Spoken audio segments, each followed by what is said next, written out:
fraternal saludo en este día, que tenemos la oportunidad de volvernos a encontrar y que les quiero invitar para que me acompañen a hacer una pequeña reflexión a la luz del pasaje del Hijo Pródigo.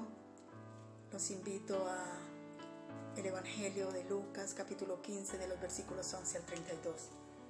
Dice así la palabra del Señor.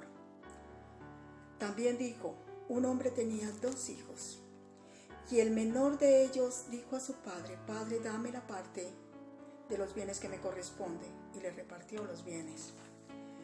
No muchos días después, juntándolo todo, el hijo menor se fue lejos a una provincia apartada y allí desperdició sus bienes viviendo perdidamente. Y cuando todo lo hubo malgastado, vino una gran hambre en aquella provincia y comenzó a faltarle. Y fue y se arrimó a uno de los ciudadanos de aquella tierra, el cual le envió a su hacienda para que apacentase cerdos, y deseaba llenar su vientre de las algarrobas que comían los cerdos, pero nadie le daba. Y volviendo en sí dijo: ¿cuántos jornaleros en casa de mi padre tienen abundancia de pan, y yo aquí padezco de hambre? Me levantaré, iré a mi padre y le diré: Padre, he pecado contra el cielo y contra ti, ya no soy digno de ser llamado tu hijo. Hazme como a uno de tus jornaleros. Y levantándose vino a su padre, y aún estaba lejos. Su padre lo vio y fue movido a misericordia, y corrió y se echó sobre su cuello y le besó. Y el hijo le dijo: Padre, he pecado contra el cielo y contra ti, ya no soy digno de ser llamado tu hijo. Pero el padre le dijo a sus siervos: sacad el mejor vestido y vestidle, y poned un anillo en su mano y calzados en sus pies, y traed el becerro gordo y matadlo, y comamos y hagamos fiesta. Porque mi hijo muerto era y ha revivido, se había perdido y es hallado. Y comenzaron a regocijarse, y su hijo mayor estaba en el campo. Y cuando vino y llegó cerca de la casa, oyó la música y las danzas. Y llamando a uno de los criados, le preguntó qué era aquello. Él le dijo: tu hermano ha venido, y tu padre ha hecho matar el becerro más gordo por haberle recibido bueno y sano. Entonces se enojó y no quería entrar. Salió por tanto su padre y le rogara que entrase, mas él respondiendo dijo a su padre: he aquí tantos años te sirvo, no habiéndote desobedecido jamás, y nunca me has dado ni un cabrito para gozarme con mis amigos. Pero cuando vino este hijo tuyo que ha consumido tus bienes, con rameras has hecho matar para él el becerro gordo.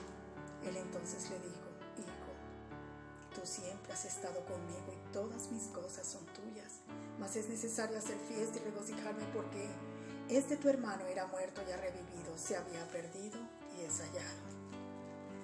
Tomé todo el pasaje porque quiero que la historia esté completa.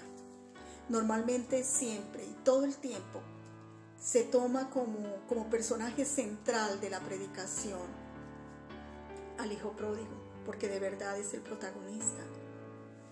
Pero nunca casi pensamos en el hijo mayor, en el que se quedó. Y yo quiero que hablemos de él. La palabra que el Señor me permite hoy traer la he titulado: acciones bien intencionadas pero ineficaces. Y vamos a ver a la luz de este pasaje lo siguiente. Quiero hablarles, como les dije, del hijo mayor.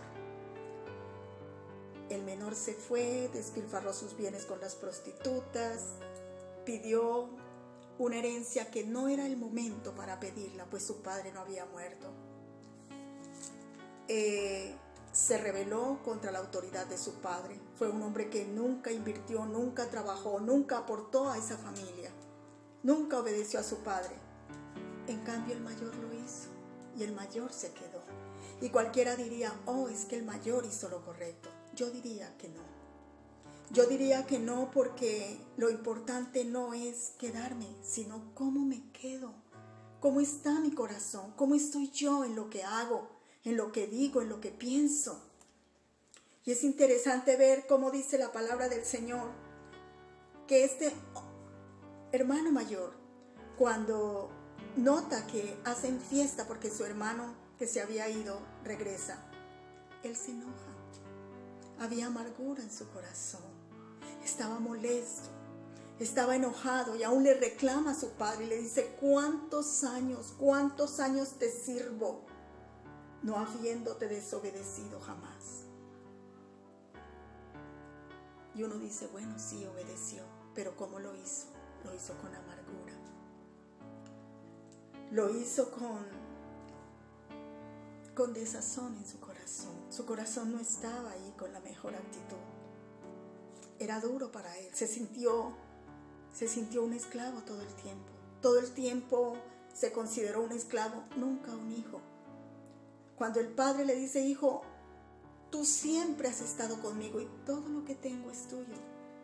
Uno se pregunta: ¿y por qué él entonces no se gozó antes?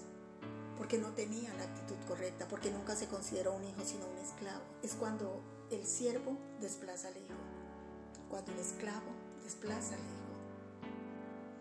Todo era de él.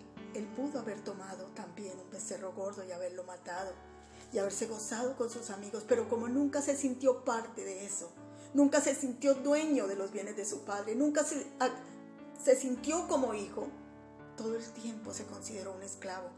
Supongo que las órdenes o los favores que su padre le pedía, él los llamaba como órdenes, los tomaba como imposición. ¿Y cuántas veces nos pasa lo mismo a nosotros? No nos vamos. Nos podemos quedar en muchos lugares, haciendo muchas cosas por demasiado tiempo, pero no con la actitud correcta, sino como esclavos, llenos de amargura, de rabia, de desazón, porque nuestro corazón no está con la integridad que se requiere para que la obra pueda ser eficaz.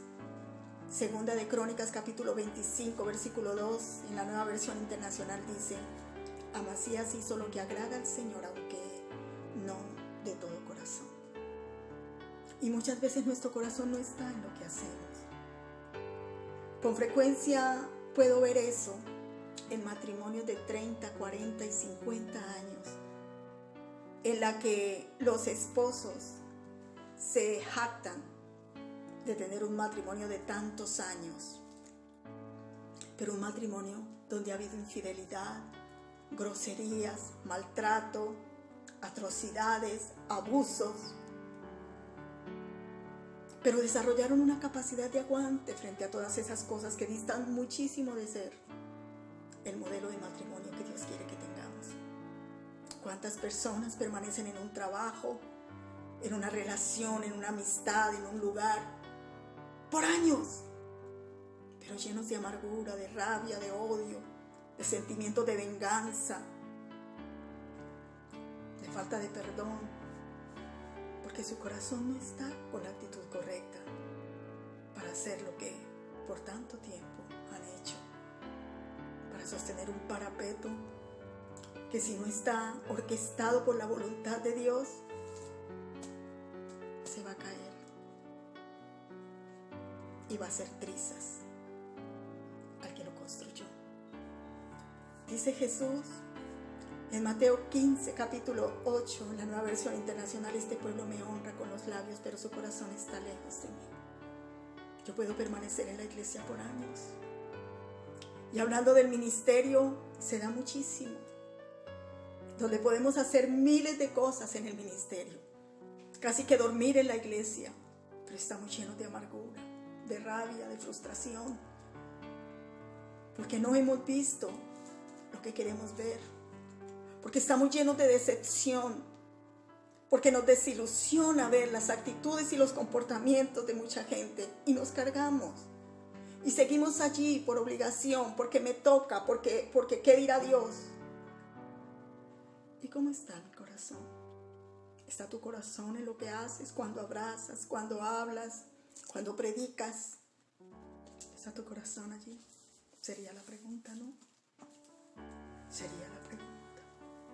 Yo no sé cómo esté tu vida hoy, no sé por qué Dios me pone a hablar de esto, pero yo sí te invito a que hoy por un momento podamos mirar hacia adentro, hacer una retrospectiva de lo que ha sido nuestra vida como esposo, como esposa, como hijo, como siervo, como ministro, y que si tenemos que hacer ajustes a nuestro corazón, los podamos hacer ahora. Porque hoy también el Señor nos está diciendo: hijo, tú siempre has estado conmigo y todo lo que tengo es tuyo. Pero tienes que quitarte esa mentalidad de esclavo que traes. Porque en tu matrimonio, en tu trabajo y en la iglesia y donde quiera que esté, vas a ver la autoridad como una imposición. Y si alguien te pide un favor, lo vas a sentir como una orden. Porque tienes mentalidad de esclavo, no de libre. Señor, de verdad que te necesitamos. Perdónanos por las muchas veces que nuestro corazón no ha estado, Dios, en lo que hemos pretendido hacer. Cuando la amargura se ha apoderado de nosotros y las cosas han sido hechas por nosotros por imposición y no por devoción. Perdónanos por muchas veces, seguramente tengas que decirle hoy al Señor: vanagloriarme de haber permanecido tantos años casada, casado, o en un trabajo o en lo que sea, pero lleno de amargura y con motivaciones impropias, Dios, que tú no pruebas. Ayúdanos, Señor, para que tu Espíritu Santo nos guíe, para que nos consuele y nos sane y nos lleve, Señor, a restaurarnos y a hacer de ahora en adelante, Señor, las cosas con la actitud correcta, para que definitivamente, Señor amado, nuestras acciones no solo sean bien intencionadas, sino eficaces. Que el Señor les continúe bendiciendo. Un abrazo.